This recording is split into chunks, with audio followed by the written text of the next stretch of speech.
বন্ধুরা, আমাদের এই পৃথিবী রহস্যে ঘেরা। কয়েক লক্ষ বছর চেষ্টা করে সব রহস্য উন্মোচন করা আজও সম্ভব হয়নি, আর ভবিষ্যতে সম্ভব হবে না। আর এই রহস্যের মধ্যে একটি হলো অ্যামাজন জঙ্গল, আর তার সাথে জড়িত থাকা অ্যামাজন নদী। পৃথিবীর দ্বিতীয় লম্বা নদী অ্যামাজনে কি কি আছে? আয়তনের দিক থেকে অন্য যে কোনো নদীর চেয়ে এই নদীটিতে বেশি মিঠা পানি রয়েছে। পৃথিবীর সবচেয়ে বড় প্রজাতি ডলফিনের থাকার জায়গা এই নদী। এখানে আরও রয়েছে 100 প্রজাতির বৈদ্যুতিক মাছ, 60 প্রজাতির পিরানহা, আছে আরও অনেক কিছুই। কিন্তু আজকে এই ভিডিওটিতে আমি এমন একটি বিষয় সম্পর্কে আলোচনা করব যার অস্তিত্ব অ্যামাজন জঙ্গলে নেই, আর সেটা হলো সেতু, অর্থাৎ ব্রিজ। অ্যামাজন নদীতে সেতু নেই, এটা কেমন কথা?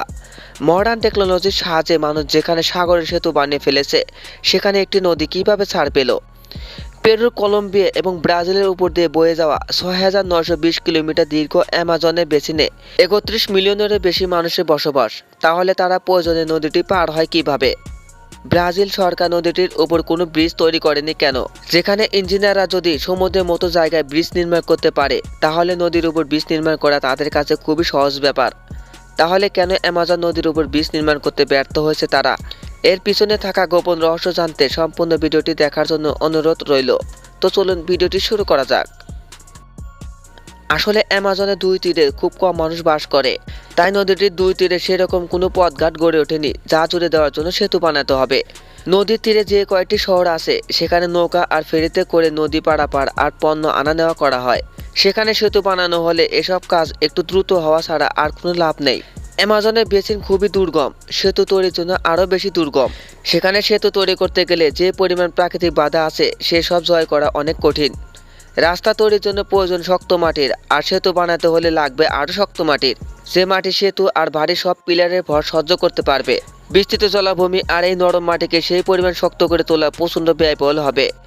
এছাড়া নদীটির বিভিন্ন স্থানে পানির গভীরতা এক এক জায়গায় এক এক রকম। বিস্তৃত জলাভূমি আর এই নরম মাটিকে সেই পরিমাণ শক্ত করে তোলা প্রচণ্ড ব্যয়বহুল হবে।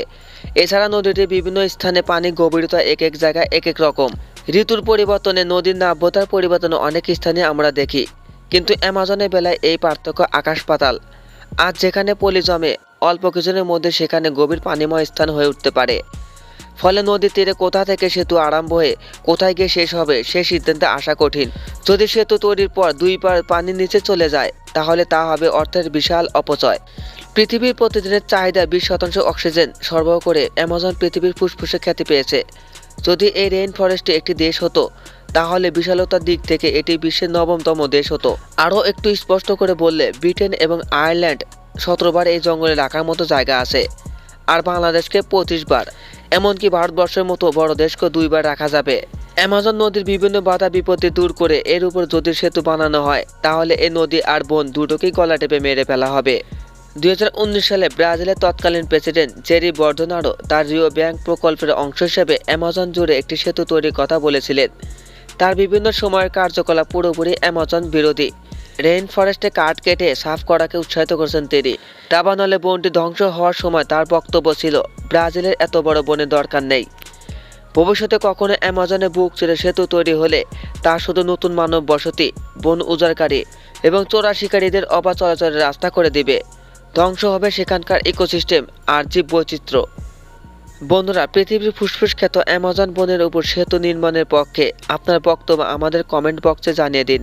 এরকম আরও বিশ্বনন্দিত বন সম্পর্কে জানতে আমাদের চ্যানেলটি সাবস্ক্রাইব করুন, আর পাশে থাকা বেল আইকনটিতে ক্লিক করুন।